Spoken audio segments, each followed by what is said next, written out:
Grabe, araw-araw na lang. Diyos mio, talaga naman. Grabe.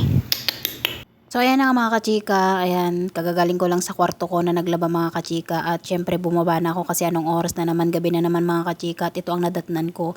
Naggrocery pala yung amo kong lalaki tsaka yung alaga kong binata kasi wala na kami mga gamit, wala nang laman yung ref, ganun. Ang hirap kasi kung gustong magmerienda yung mga alaga ko, walang mga pagkain, mga tinapay, mga gatas, ganun. So ayan, naggrocery sila, buti naman. So ayan na nga mga kachika, nakikita nyo naman, inaayos ko na yung halipsile. Yan yung ginagamit nilang gatas pag nagtitimpla sila ng mga kachika pag futur ganun.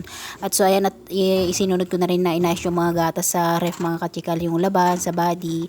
So ayan, marami-rami na naman yung mga abas mga kachika, pero mga 2 araw, 3 araw. Tsaka yung gatas ng mga bata mga kachika. So ayan, yan yung binabaw nila sa eskwelahan.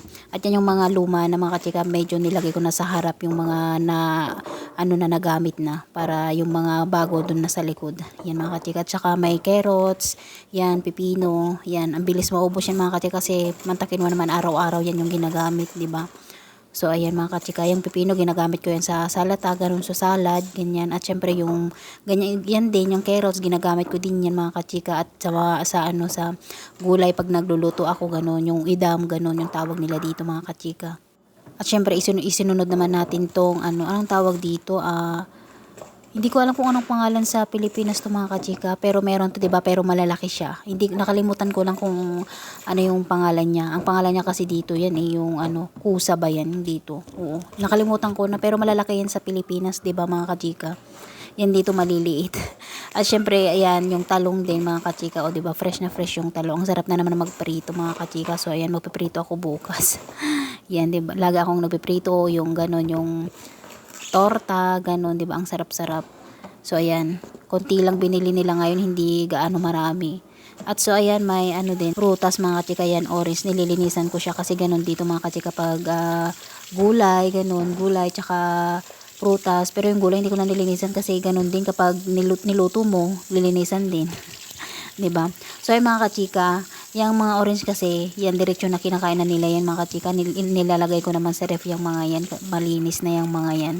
So ayan, at sinunod ko na rin yung jirjir mga kachika, diba? Oh, may jirjir na naman yung gustong-gusto nila dito na pagkain. Pero mapait yan mga kachika. Pero masarap siya pag inano mo sa sa kanin. Yan, isinabay mo siyang ikain. So masarap siya mga kachika. Pero gustong-gusto nila yan na pinapapak.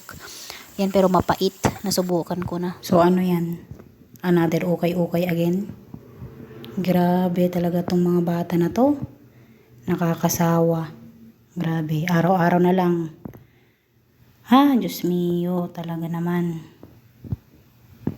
Pinaggagawa nila. Isang damit lang hinahanap, 2 damit. Lahat na lang mahalungkat. Kahit na nililigpit mo ng maayos. Grabe.